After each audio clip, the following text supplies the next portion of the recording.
कहता है कि द इंसिडेंट रे, तो बच्चों देखते हैं मिरर। अब मिरर क्या होता है, तो देखो image formed on a plane mirror, छोटू, ठीक है। रिफ्लेक्टेड रेस को हम क्या करेंगे, पीछे ऐसे करके एक्सटेंड करेंगे। इसको भी हम क्या करेंगे, इस रिफ्लेक्टेड रेस को देखिए, इसको हम क्या करेंगे, पीछे एक्सटेंड करेंगे।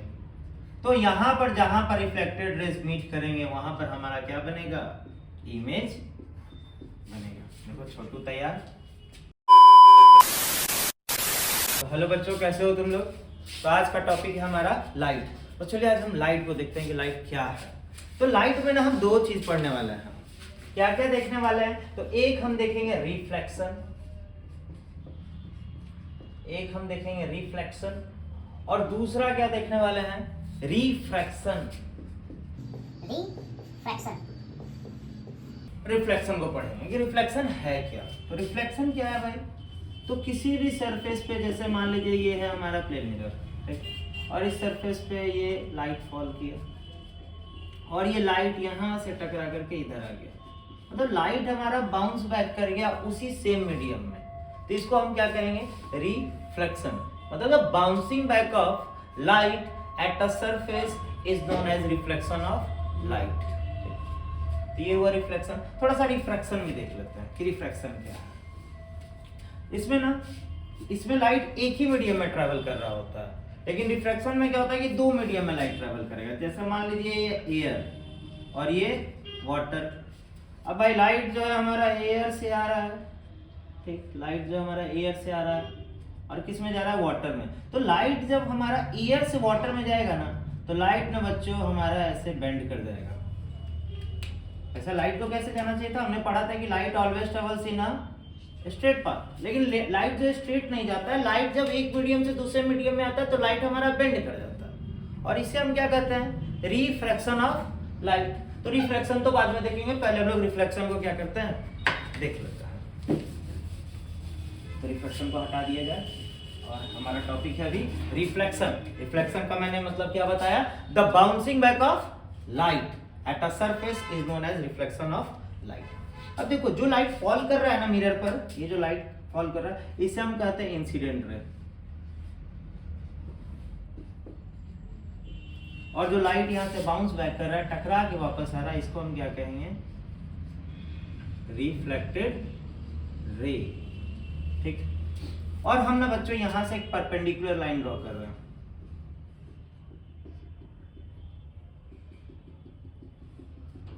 और इस परपेंडिकुलर लाइन को क्या कहेंगे, नॉर्मल, ठीक है। अब यहां पर देखिए इंसिडेंट रे और नॉर्मल के बीच में एक एंगल फॉर्म हो रहा है। इंसिडेंट रे और नॉर्मल के बीच में एक एंगल फॉर्म हो रहा है, उस एंगल को हम क्या कहते हैं, एंगल आई, यानी कि एंगल ऑफ इंसिडेंस। और एक एंगल देखिए रिफ्लेक्टेड रे और नॉर्मल के बीच में जो एंगल बन रहा है उसको हम क्या कहेंगे, एंगल आर, यानी एंगल ऑफ रिफ्लेक्शन।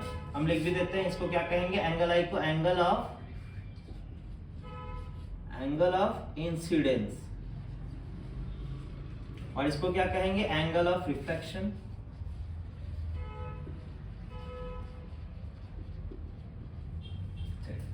अब यहां पर एक चीज ध्यान दीजिए, इंसिडेंट रे ये जा रहा है और इस पॉइंट से टकरा करके फिर ये रिफ्लेक्टेड रे आ रहा है, और इसी पॉइंट से हमने एक नॉर्मल भी ड्रॉ किया। तो आखिर इस पॉइंट का भी तो कुछ नाम होगा ना, तो इस पॉइंट को हम क्या कहते हैं बच्चों, पॉइंट ऑफ इंसिडेंस। इस पॉइंट को देखिए यहाँ पर, इस पॉइंट को कहेंगे point of incidence, point of incidence, ठीक। तो ये हो गया हमारा रिफ्लेक्शन के टर्म्स। ये इंसिडेंट रे, ये जो आ रहा है रिफ्लेक्टेड रे, ये normal. The angle between the incident ray and normal is known as angle of incidence. The angle between the reflected ray and normal is known as angle of reflection. ये clear. अब हम थोड़ा laws देखेंगे, reflections के कुछ laws हैं। Laws of reflection क्या laws है, तो इसमें दो लॉज हमें पढ़ना है। पहला लॉ कहता है कि the incident ray,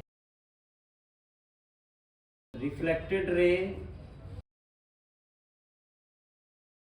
and the normal all lie in the same plane, all lie in the same plane at a point of incidence, at a point point of incidence. दूसरा नियम, दूसरा लॉ क्या कहता है कि angle of Incidence is always equal to the angle of reflection. समझिए, in law को समझते हैं। पहला नियम में कहता है कि भाई, जैसे हम एक पहले प्लेन मिरर बना लेते हैं। पहले नियम में कहता है कि इंसिडेंट रे, ये हमारा इंसिडेंट रे, फिर कहता है रिफ्लेक्टेड रे, और ये नॉर्मल, ये जो हमारा नॉर्मल है, ये नॉर्मल सब एक ही प्लेन पे बच्चों लाई करेगा, एक ही प्लेन पे लाई करेगा और एक ही पॉइंट पे सारे के सारे लाई करेंगे। इस पॉइंट को हम क्या कहते हैं? Point of. तो पहला नियम समझिए, फिर से एक बार बता रहे हैं। लॉज ऑफ रिफ्लेक्शन का पहला नियम कहता है कि incident ray, reflected ray, normal सब एक ही प्लेन पे रहेंगे और एक ही पॉइंट पे रहेंगे at a point of incidence. ऐसा नहीं होगा बच्चों कि मान लीजिए कि इंसिडेंस यहां हुआ है और रिफ्लेक्शन यहां हुआ, नॉर्मल हम यहां मान लेते हैं, ऐसा नहीं होता है।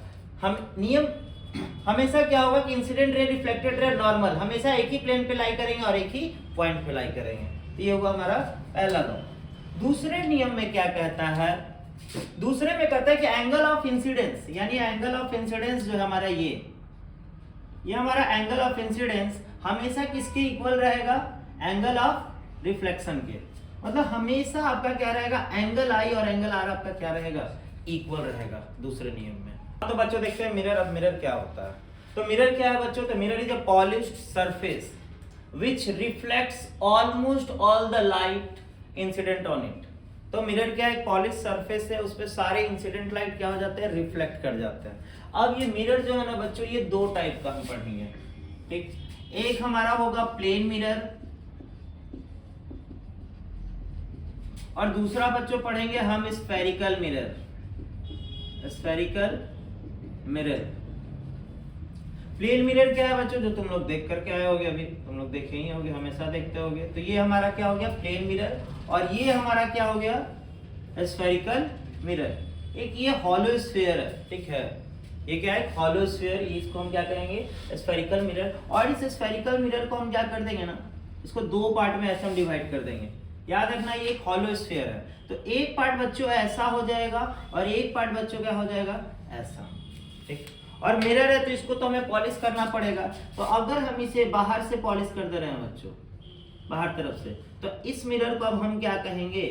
Concave mirror. और अगर हम अंदर की ओर से पॉलिश कर दे रहे हैं तो इसे हम क्या कहेंगे? Convex mirror.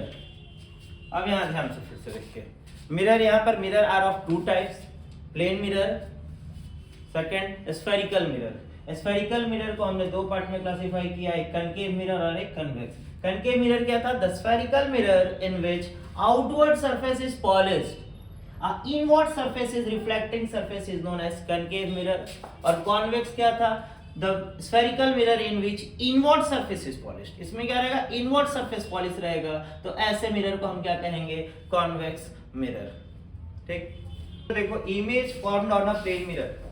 अब तुम लोग से मेरा सवाल ये है, तुम लोग ये बताओ कि प्लेन मिरर में हमारा कैसा इमेज बनता है, रियल या वर्चुअल? हम ये बता देते हैं, वर्चुअल इमेज बनेगा, ठीक है। इमेज दो तरह के होते हैं, एक रियल इमेज होता है और दूसरा हमारा वर्चुअल इमेज होता है। तो प्लेन मिरर में हमारा वर्चुअल इमेज बनेगा, ठीक। पहले जान लेते हैं कि रियल इमेज होता क्या है। तो रियल इमेज वो इमेज होता है जो स्क्रीन पे ऑब्टेन होता है। The image which can obtain on a screen is called real image. और वर्चुअल इमेज क्या होता है? The image which can not obtain on a screen is called virtual image. तो जो स्क्रीन पे इमेज नहीं बनता वो वर्चुअल इमेज होता है, और हमारा जो प्लेन मिरर में जो अभी हम इमेज देखेंगे वो भी कैसा बनेगा? वर्चुअल बनेगा। यानी वो स्क्रीन पे नहीं बनेगा। कहाँ बनेगा? स्क्रीन के पीछे, बिहाइंड द स्क्रीन। तो देखते हैं, जैसे ये हमारा हो गया हमारा मिरर, ठीक है, और यहाँ पर हो गया छोटू, ठीक है। अब एक लाइट रे ऐसे जा रहा है, ठीक। अब आपने पढ़ा था कि लाइट रे अगर सीधा जाएगा तो वापस कैसे आएगा? तो सीधा ही आएगा, क्योंकि भाई जितना एंगल ऑफ इंसिडेंस होता है उतना ही एंगल ऑफ रिफ्लेक्शन। तो भाई ये लाइट रे सीधा जाएगा तो भाई इसी डायरेक्शन में फिर ये वापस आएगा, ऐसे करके। अब एक लाइट रेस को अब हम ऐसे भेजते हैं, तो ये रेज ऐसे आया। बच्चों एक बात याद हमेशा याद रखना कि इमेज हमेशा ना रिफ्लेक्टेड रेज के मीट करने से बनेगा। जब भी रिफ्लेक्टेड रेज मीट करेंगे तो हमारा इमेज का फॉर्मेशन होगा। तो यहाँ जरा देखो, एक रिफ्लेक्टेड रेज ऐसे जा रहा है और एक ऐसे जाकर के ऐसे जा रहा है, ये कभी भी मिलेंगे नहीं मिलेंगे। एक ऐसे जा रहा है, एक ऐसे जा रहा है, मिलने वाले हैं नहीं। तो इसको हम क्या करेंगे, पीछे की ओर एक्सटेंड करेंगे, पीछे एक्सटेंड करेंगे। इस रिफ्लेक्टेड रेज को हम क्या करेंगे, पीछे ऐसे करके एक्सटेंड करेंगे। इसको भी हम क्या करेंगे, इस रिफ्लेक्टेड रेज को देखिए, इसको हम क्या करेंगे, पीछे एक्सटेंड करेंगे। तो यहाँ पर जहां पर रिफ्लेक्टेड रेज मीट करेंगे वहां पर हमारा क्या बनेगा, इमेज बनेगा। देखो छोटू तैयार। तो यहाँ पर इमेज हमारा कहाँ बना है, बिहाइंड द स्क्रीन। जब इमेज बिहाइंड द स्क्रीन बने तो उसको हम लोग क्या कहेंगे, वर्चुअल इमेज। ठीक, तो हमारे प्लेन मिरर में हमारा वर्चुअल इमेज बन चुका है। अब हम यहाँ पर ना बड़ा इंपॉर्टेंट है जो कि यहाँ पर आपका क्वेश्चन आ सकता है, प्रॉपर्टीज ऑफ प्लेन मिरर। ठीक है, प्रॉपर्टीज ऑफ प्लेन मिरर या characteristics of image formed on a plane mirror, formed on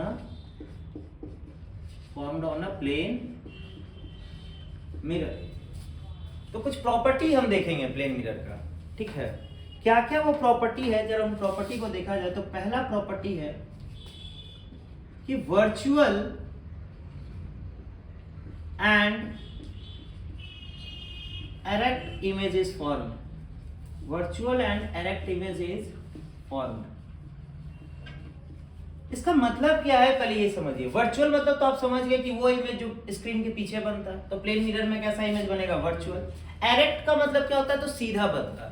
अब यहाँ पे देखो, ये छोटू प्रसाद सीधा यहाँ खड़ा है, सर ऊपर है, इसका भी यहाँ इमेज जो बन रहा है इसमें क्या है, सर ऊपर है, यानी कि यहाँ पे कैसा इमेज बन रहा है, erect. Virtual and erect image is form. दूसरा point, same size as the object. बच्चों इसका मतलब समझो, same size as the object. अब ये जो छोटू प्रसाद हैं, ये 5 फीट के हैं। ठीक है, तो ये जो छोटू प्रसाद का जो प्लेन मिरर में इमेज बन रहा है, ये भी इमेज कितने साइज का होगा, 5 फीट का ही होगा। कितने फीट का होगा, 5 फीट का ही होगा। ये भी क्लियर हो गया। चलो तीसरा, लैटरल इन्वर्सन। ठीक, लैटरल इन्वर्सन का मतलब क्या होता है कि left seems to be right and right seems to be left. मतलब कि अगर आप प्लेन मिरर के सामने अपने लेफ्ट हैंड को हिलाते हैं, उठाते हैं, तो प्लेन मिरर में जो आपका इमेज बन रहा है उस इमेज का वो राइट हैंड होगा। ठीक है, मतलब कि लैटरल इन्वर्सन में क्या होता है, मिरर में क्या होता है कि वो लेफ्ट की चीजों को राइट में दिखाता है। ठीक है, और राइट वाली चीजों को लेफ्ट में दिखाएगा। और हम एम्बुलेंस में भी क्या देखते हैं कि हमारा एम्बुलेंस जो होता है वो उल्टा लिखा रहता है, ताकि हमारे प्लेन मिरर में, मतलब हमारे जो गाड़ी का जो मिरर होता है उसमें वो क्या हो जाए, सीधा हो जाए और हमें साफ साफ दिखाई दे कि एम्बुलेंस लिखा हुआ है। तो क्यों लिखा जाता है, तो क्योंकि प्लेन मिरर में क्या एक प्रॉपर्टी है, लैटरल इन्वर्सन, यानी लेफ्ट वाली चीजों को राइट में दिखाएगा, राइट वाली चीजों को लेफ्ट में दिखाएगा। चलो फोर्थ पॉइंट देखते हैं। हाँ जी, यहाँ देखिए, the distance between the image and the mirror. देखिएगा, द डिस्टेंस बिटवीन, किसके बीच का भाई डिस्टेंस, इमेज और मिरर। मतलब ये हमारा मिरर हुआ और ये हमारा क्या हुआ, इमेज हुआ, और इसे हम क्या कहेंगे, अभी ऑब्जेक्ट कहेंगे। ये ऑब्जेक्ट, ये मिरर और ये इमेज, ऑब्जेक्ट, मिरर और इमेज। तो जो डिस्टेंस इमेज और मिरर के बीच का होगा, जो डिस्टेंस मिरर और इमेज का भी जो बीच का डिस्टेंस होगा, वही डिस्टेंस ऑब्जेक्ट और मिरर के बीच में होगा। फिर से एक बार बता रहे हैं, ऑब्जेक्ट और मिरर के बीच का। जैसे मान लो कि ये जो छोटू प्रसाद है, ये मिरर से ना 3 फीट के दूरी पे खड़ा है। 3 फीट नहीं लगता, 20 सेंटीमीटर समझता है, 20 सेंटीमीटर के दूरी पे खड़ा है। ये छोटू प्रसाद मिरर से 20% के दूरी पे खड़ा है। अब ये छोटू प्रसाद का यहाँ क्या बन रहा है, इमेज बन रहा है। तो ये इमेज भी ना मिरर से कितने डिस्टेंस पे बनेगा, 20 सेंटीमीटर पर। मतलब जो इमेज भी बनेगा वो मिरर से कितने दूरी पर, 20 सेंटीमीटर। ये छोटू प्रसाद अगर दूर चला जाता है, 30 सेंटीमीटर पर आ जाएगा, तो इमेज भी 10% पीछे खिसक जाएगा। तो मिरर और इमेज के बीच का भी क्या हो जाएगा, डिस्टेंस 30 सेंटीमीटर हो जाएगा। तो ये चीज समझ में आया, the distance between the image and the mirror is equal to the distance between the object and the mirror. कोई दिक्कत? अब जैसे मान लो कि हम क्वेश्चन पूछे छोटू प्रसाद और इमेज के बीच में, मतलब ऑब्जेक्ट और इमेज के बीच में कितना डिस्टेंस, कितना हो जाएगा? 20 भाई इधर है, 20 इधर है, 40। कंफ्यूज मत होइएगा, एग्जाम में ऐसे ही क्वेश्चंस पूछे जाएंगे, ठीक है।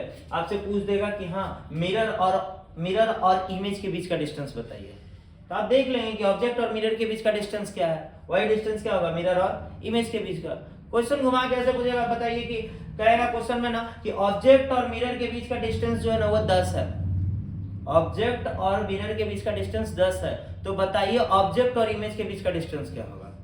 तो भाई 20 हो जाएगा, क्योंकि ऑब्जेक्ट और मिरर के बीच का डिस्टेंस 10 था, तो भाई जो इमेज बनेगा वो भी मिरर से 10 सेंटीमीटर के डिस्टेंस से बनेगा। 10 इधर 10 इधर, कितना हो जाएगा? 20। तो क्लियर हो गया ये सारा चीज।